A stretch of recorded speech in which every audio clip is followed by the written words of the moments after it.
Ai, auzubillahi kalimatillahi tammati min kulli hammati wa min kulli syaitani auzubillahi kalimatillahi tammati min kulli ainul lammati wa min kulli syaitani wa hammati.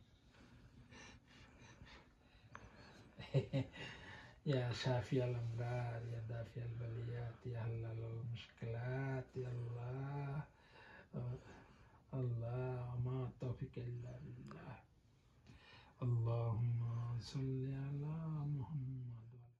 আসসালামু আলাইকুম। আশা করছি আপনারা সবাই আল্লাহর রহমতে ভালো আছেন। আমিও আলহামদুলিল্লাহ আমার পরিবারের সাথে আমার আব্বাকে নিয়ে ভালো আছি। আমার জীবনের ডায়েরির নতুন আরেকটি পাতায় আপনাদের সবাইকে স্বাগতম। আশা করছি পুরো ভিডিওটা আপনারা স্কিপ না করে আমার সাথে থেকেই এনজয় করবেন। সকাল সকালই আমি এখানে নাস্তা রেডি করে নিচ্ছি। খুবই ঝটপট তাড়াতাড়ি যেই নাস্তা হয়। তো ফ্রিজে দেখলাম চিজ ছিল, বান, এটা ব্রিয়স বান, তো সেগুলোই নামিয়ে নিয়েছি এগেন চিজ করে নেওয়ার জন্য। তো এই তো আমি বানটা স্লাইস করে অলরেডি টোস্টারে দিয়ে দিয়েছি টোস্ট হয়ে নেওয়ার জন্য, আর একটা বান রেডি করে রাখলাম, কারণ যেহেতু এই বানটা অনেক বেশি সফট থাকে তো অনেক তাড়াতাড়ি দেখা যায় শক্ত হয়ে যায় বাতাস ওপেন করে রাখলে। তো এই তো দিয়ে দিলাম ডিমটা আমি এখানে ওভার ইজি করে নিব আর একটু ভালো করে ভেজে নিব, যাতে করে কোনো ধরনের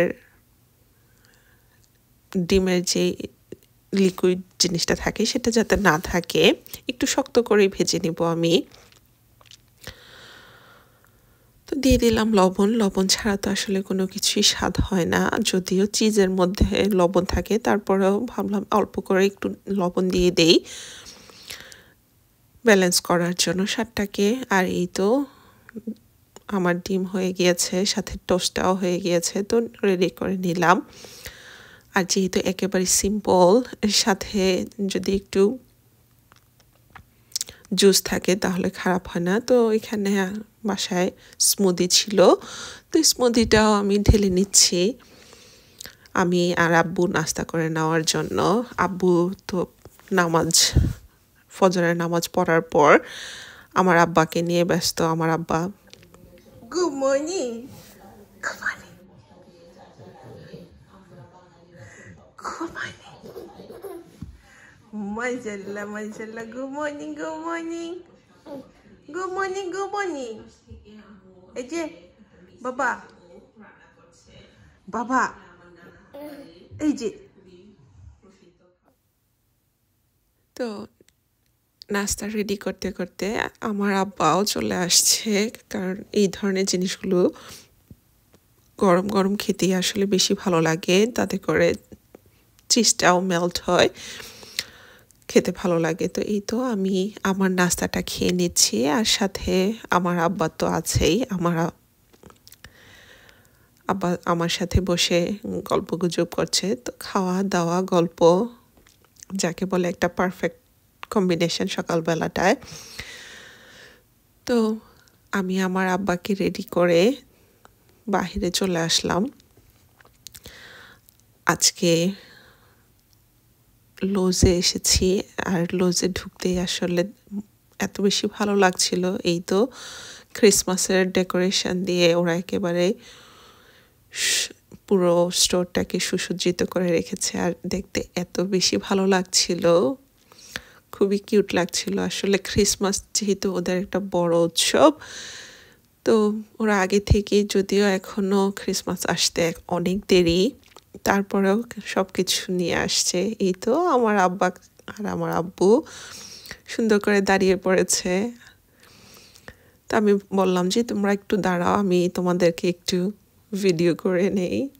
আর এই তো আমার আব্বা একেবারে হুডি টুডি পরে রেডি হয়ে তো দেখতে এত বেশি ভালো লাগছিল, একেবারে সুন্দর লাইট দিয়ে সাজিয়ে রেখেছে। তো এগুলো আসলে বিক্রি করার জন্যই স্টোরে এনেছে। তো এই তো একটা গেটটা দেখে এত বেশি কিউট লাগতেছিল এলফ দিয়ে, মানে ক্রিসমাসটা যে ওরা এত বেশি এনজয় করে। তো আমার আব্বু আর আমার আব্বা এই তো দুজন সুন্দর করে দাঁড়িয়ে পড়েছে গেটের মাঝখানে। তো যাই হোক, সব কিছু শেষ করে চলে আসলাম বাসায় শপিং করে। কিছু ইনডোর প্ল্যান্ট আনা হয়েছে, আব্বু আসলে কিছু ইনডোর প্ল্যান্ট আনার জন্যই গিয়েছিল লুজে। তো যাই হোক, ওগুলো নিয়ে বাসায় চলে আসলাম। আর এই তো ইনডোর প্ল্যান্টগুলো আসলে যেহেতু উইন্টারে ইউএসএতে দরজা জানালা সবসময় বন্ধ থাকে ঠান্ডার কারণে, তো ঘরের মধ্যে কিছুটা ইনডোর প্ল্যান্ট থাকলে আসলে এটা ভালো অক্সিজেনের একটা, যদিও এটা এনাফ অক্সিজেন ক্রিয়েট করে না, তারপরেও কিছু গাছ থাকলে মনও ভালো লাগে, রিল্যাক্স লাগে, আর কার্বন ডাই অক্সাইডের পরিমাণটাও একটু কম হয় ইনডোর গাছগুলো থাকলে। তো সবাই ইউএসএতে সবাই চেষ্টা করে আসলে কিছু ইনডোর প্ল্যান্ট রাখার জন্য। আর যেহেতু হ্যালোইন চলে গিয়েছে বা ফল প্রায় শেষের দিকে, তাই ভাবলাম আমি কেননা একটু ডেকোরেশনটাও চেঞ্জ করি যাতে করে মনটা একটু ভালো লাগে। তো এই তো ফলের ডেকোরেশনগুলি উঠিয়ে আমি এখানে এক এক করে রিপ্লেস করে দিচ্ছি। তো এখানে এই তো ডাইনিংয়ের উপর আমি একটা গাছ প্ল্যান্ট রেখে দিলাম। আর যেহেতু আমাদের ডাইনিং এ আসলে জানলা দিয়ে অনেক রোদ আসে, তাই খুব ভালোই হয়েছে। আর এই তো আরেকটা প্ল্যান্টও আমি লিভিং রুমে নিয়ে আসলাম। এই যে এই সেন্টার টেবিলটার উপর থেকে এটা সরিয়ে দিলাম, দিয়ে আমি নতুন প্ল্যান্টটা রাখলাম। তো বিভিন্ন জায়গায় রাখলে আসলে ভালো হয় প্ল্যান্টগুলো। তো এই প্ল্যান্টটা রেখে মনে হচ্ছিল এটা আসলে মানাচ্ছিল না, কারণ এখনও হ্যালোইন তো চলে গিয়েছে। তো হ্যালোইনের ক্যান্ডেলটা আমি সরিয়ে অন্য একটা ক্যান্ডেল দিয়ে দিচ্ছি যাতে করে সাজ গোছানোটা সুন্দর দেখা যায়। আর এই ক্যান্ডেলটা আমার অনেক বেশি পছন্দ। এই যে ভিতরে লাইট হাউসগুলো দেখতে এত বেশি ভালো লাগে। তো এই তো এটা দিয়ে দিলাম আমি সাথে, দেখে তো আমার কাছে নিজের কাছে অনেক বেশি ভালো লাগছিল। আর মাঝে মাঝে আসলে ঘরের জিনিসপত্র একটু চেঞ্জ করলে ভালো লাগে। তো আমি তো এখানে একটা ছোট লাইট দিয়েছিলাম, তো ল্যান্টেলগুলি সরিয়ে আমি এই তো এই গাছটা পাম গাছটা দিয়ে দিলাম। আর এখানে যেহেতু রোদ আসে, অতএব গাছটার কোনো সমস্যা হবে না আশা করছি। আর যেহেতু এটা কার্পেটের উপর, তাই আমি নিচে একটা প্লাস্টিকের প্লেট দিয়ে দিয়েছি যাতে করে পানি দেওয়া হলেও যাতে পানিটা কার্পেটের উপর না পড়ে। যদিও এটার মধ্যে একটা এক্সট্রা টব দেওয়া হয়েছে, তারপরে যেহেতু মাটির টব নিচে ফুটা থাকতে পারে, তাই এক্সট্রা প্রোটেকশন। তারপর বসে পড়লাম দুপুরে খাবারটা খেয়ে নেওয়ার জন্য। আর আজকে আম্মু রান্না করেছে বেগুন দিয়ে মাছ ভুনা করেছে, তো সেটা দিয়ে খেতে বসলাম সবাই মিলে। আসলে পরিবারের সবাই মিলে যখন খাওয়া দাওয়া করা হয়, খাবারের স্বাদটা যেন দ্বিগুণ হয়ে যায়। আর মায়ের হাতের রান্না হলে তো কোনো কথাই নেই, সেটা তো অতুলনীয় থাকে। শুধু যে আমার ক্ষেত্রে তা না, সব সন্তানদের ক্ষেত্রেই আসলে মায়ের রান্নাটা আসলে অতুলনীয়। মায়ের রান্নার সাথে কোনো কিছু যেন তুলনা করা যায় না। তো আলহামদুলিল্লাহ তরকারিটা আসলে অনেক বেশি মজা হয়েছে। আর সাথে আমি কিছুটা টমেটো নিয়ে নিয়েছি। তারপর ছিল টমেটোর টক। আমার বিশেষ করে অনেক বেশি ভালো লাগে টমেটোর টক, কিন্তু আমি খুব বেশি টক খেতে পারি না। আমার কাছে একটু হালকা মিষ্টি টকটাই বেশি ভালো লাগে, আমার বড় খালামণির মতো। আমার বড় খালামণিও আমার মতো এরকম হালকা টক খায়। তো খাওয়া দাওয়া শেষ করে বিকালবেলা আমি এখানে আসলে মনে যাচ্ছিল একটু ক্রিস্পি কিছু খাওয়ার জন্য, তাই ভাবলাম কেননা কিছুটা নিমকি বানিয়ে নেওয়া যাক। যদিও আমি এত বেশি পাকা রাঁধুনি না, তো আমার মনের মতো করে আমি এখানে ময়দাটা আসলে মথে নিচ্ছি, তেল, লবণ আর কিছুটা কালো জিরে আর একটু চিনি দিয়েছি আমি, দিয়ে পানি দিয়ে সুন্দর করে মেখে নিচ্ছি। তো এই ডোটা আসলে খুব বেশি শক্ত হবে না, আবার নরমও হবে না। তো আমি ভালো করে মেখে এই তো তেল ব্রাশ করে উপর থেকে একটু তেল দিয়ে দিব যাতে করে শক্ত না হয়ে যায়। দিয়ে আমি কিছুটা সময় রেখে দিব যাতে করে পুরো ডোটা আসলে ময়েশ্চারটা অ্যাবজর্ব করতে পারে সময় নিয়ে। তো এতে করে ডোটা আসলে এখন যতটুকু শক্ত আছে সেই শক্তটুকু চলে যাবে, সুন্দর করে একেবারে নরম তুলতুলে হয়ে যাবে, যাতে করে বেলতে অনেক সুবিধা হয়। তো আমি পুরোটা তেল উপরে মাখিয়ে এই তো ঢাকনা দিয়ে ঢেকে রেখে দিচ্ছি।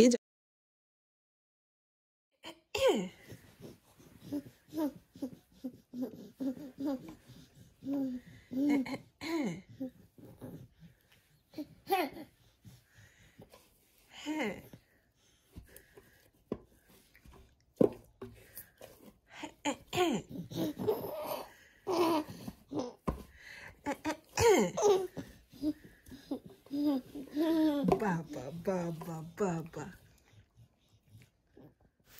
তো কিছুক্ষণ ডোটা আমি রেস্টিংয়ে রাখার পরে চলে আসলাম নিমকিগুলো তৈরি করে নেওয়ার জন্য। তো আমি এখানে ছোট ছোট করে লেচি তৈরি করে নিচ্ছি। তো এক একটা লেচি দিয়ে এক একটা নিমকি আমি তৈরি করে নেব। তো প্রথমে ছোট ছোট করে লেচি তৈরি করে নিলে আসলে সুবিধা হয়, বারবার আর লেচিটা কাটা লাগে না। তো এই তো আমি লেচিগুলো কেটে একেবারে পাতলা পাতলা করে বেলে নিব। যতটা পাতলা করা যায় ততটা পাতলা করলেই আসলে নিমকিটা ক্রিস্পি হয়। তো আমি চেষ্টা করছি যতটুকু পাতলা, একেবারে যে গোল করা লাগবে তা না, মানে গোল না হলেও হয়, যেহেতু এটা ফোল্ড করে ফেলা হবে। আর আমার মতো যারা আনাড়ি আছে, আমি তো খুবই আনাড়ি, রুটি তো হয় না, আমার পুরো বাংলাদেশের ম্যাপ হয়ে যায় যখনই আমি রুটি তৈরি করতে চাই। তো যাই হোক, পারি না দেখে যে খাবো না তা তো না, তো যা পারি যেভাবে পারি সেভাবেই আসলে তৈরি করে নেব। আসলে রেসিপিটা আমার কাছে বড় না, নিজে তৈরি করে খাচ্ছি সেটাই আসলে ভালো লাগে। তো আমি এখানে ছোট্ট একটা ফুটো করে দিচ্ছি যাতে করে তেলে দেওয়ার সাথে সাথে এটা নিমকির মতো, লুচির মতো একেবারে যাতে ফুলে না যায়। নিমকিটা তো আসলে ফুলবে না, জাস্ট ভাজা হবে। তো ওইভাবে বানাতে বানাতে আসলে আমি টায়ার্ড হয়ে গিয়েছি।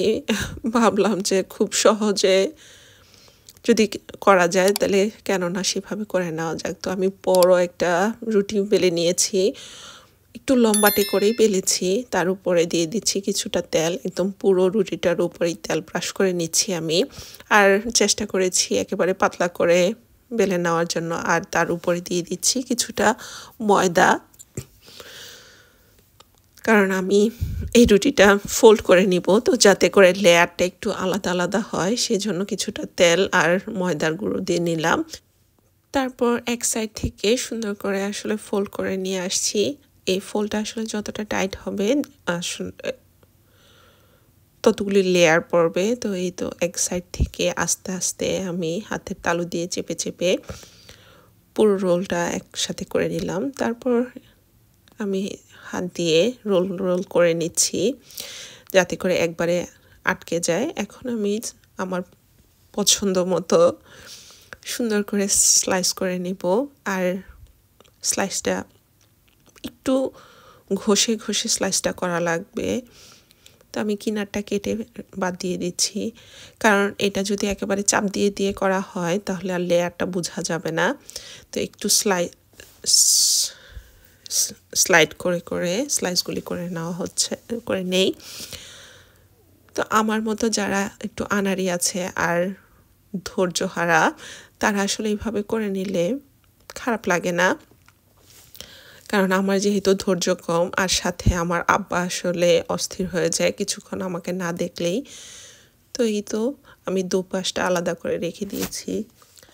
আর এখন এক একটা লেচি, সবগুলো লেচি সরিয়ে রেখে আমি একটা একটা করে লেচি বেলে নিব। তো এই তো লেচিগুলো বেলে নিচ্ছি। এগুলো আসলে আর ফোল্ড করার প্রয়োজন হবে না। তো এভাবেই গোল গোল করে বানিয়ে নিচ্ছি। আর যখন বানাচ্ছিলাম দেখতে আসলে লেয়ারগুলি দেখা যাচ্ছিল, যদিও ভাজার পরে আর লেয়ারগুলি ছিল না। ভাজার পরে মনে হচ্ছিল পয়সার মতো। তো যাই হোক, আমার যেরকমই বানাই, নিজে বানিয়ে খাচ্ছি, সেটাই আসলে মনের একটা তৃপ্তি। তো এই আমার সবগুলো নিমকি ভাজার জন্য রেডি হয়ে গিয়েছে। তো কিছুটা আমি গোল করে বানিয়ে নিয়েছি, আসলে যেহেতু ধৈর্য হচ্ছিল না, আর কিছুটা নিমকির শেপে। তারপর এখানে ভাজতে বসিয়ে দিলাম। তো অল্প অল্প করে কয়েকটা করে করে ভেজে নিচ্ছি, কারণ তেলে দেওয়ার পরে আসলে কিছুটা ফুলে উঠে বা একটু বড় হয় সাইজে। তো যাতে সুন্দর করে ভাজা হয়, মিডিয়াম তেলে সুন্দর করে ভেজে নিচ্ছি। আর এই তো গোল নিমকিগুলো খেতে আসলে ভালোই হয়েছে, অনেক মজাই লেগেছে। আর নিজের তৈরি করায় খাওয়া, আসলে কিনে তো সবসময় খাওয়া যায়, কিন্তু নিজে তৈরি করে সেটা আলাদা একটা ভালো লাগা কাজ করে। আর নিমকির সাথে খাওয়ার জন্য আমি এখানে চা তৈরি করে নিচ্ছি, কারণ নিমকি হবে আর চা হবে না, সেটা তো আসলে হয় না। তো প্রথমে আমি ওই পাশ থেকে নিমকিগুলো ভাজছে আম্মু, আর এই পাশে আমি চা বসিয়ে দিয়েছি। তো দুধটা গরম হতে থাক, দুধটা গরম হলে চা দিয়ে দিব। আমি আসলে চা বানানো শিখেছি আমার বড় খালামণির কাছ থেকে। তো বড় খালামণি যেভাবে বলছে আমি সেভাবেই আসলে চেষ্টা করি। খালামণি বলছিল যত কাপ চা হবে তত কাপের জন্য চা পাতা, চিনি, দুধ একসাথে দিয়ে দিতে, আর চাটা যত জাল করা হবে চাটা অত ভালো হয় খেতে। তো এই তো আমার নিমকি আর চা, যদিও আমি এখানে শুধু নিমকিগুলোই নিয়েছি, আমার গোল পয়সার মতো নিমকিগুলো আর দেখালাম না, কারণ এটা আর কি দেখাবো, এটা তো আসলে নিমকি হয় নাই, যেহেতু আমি আনাড়ি। তো জাস্ট তাড়াতাড়ি বানানোর জন্য বানিয়ে নিয়েছিলাম। তারপর সব কিছু নিয়ে উপরে চলে আসলাম, যেহেতু আমার আব্বা উপরে। তো এই তো বসে পড়লাম সবাই মিলে নিমকি আর চা খেয়ে নেওয়ার জন্য। আমার কাছে তো এটা আসলে একেবারে পারফেক্ট একটা কম্বিনেশন মনে হয়। তো অনেক ভালো হয়েছে নিমকিগুলো, আব্বু বলছিল নিমকিগুলো অনেক মজা হয়েছে, আম্মু খুব পছন্দ করেছে। তো যাই হোক, এই তো আমি চা নিয়ে বসে পড়লাম। চা আর নিমকি আজকে বিকালবেলার নাস্তা।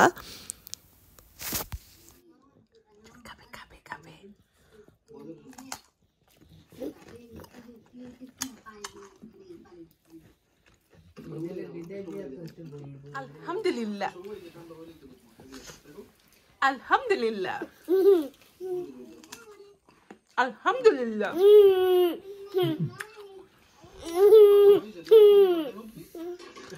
আলহামদুলিল্লাহ,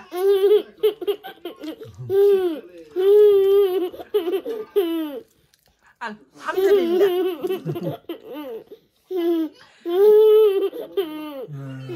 আলহামদুলিল্লাহ,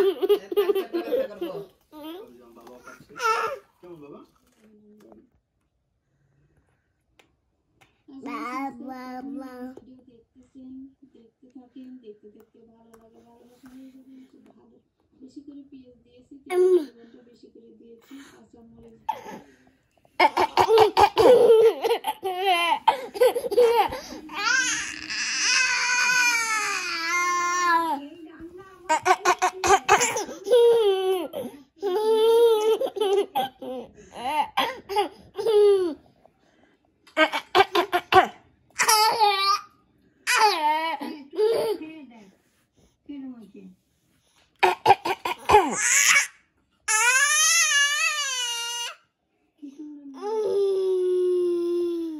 আমার আব্বার এখন খুশির রহস্যটা হচ্ছে আমি আমার আব্বাকে ফুল প্যান্টটা খুলে আসলে একটা শর্টস পরিয়ে দিয়েছি, তাতে আমার আব্বা মাশাল্লাহ এত খুশি হয়ে গিয়েছে, হেসে একেবারে লুটুপুটি। তো আজ এই পর্যন্তই, কথা হবে আমার জীবনের ডায়েরির নতুন কোনো পাতায়। ততদিন আল্লাহ আপনাদের সবাইকে ভালো রাখুন। আপনারা সাফাতের জন্য দোয়া করবেন, আল্লাহ যাতে সাফাতকে নেক হায়াত দান করে, আমিন। আল্লাহ হাফেজ।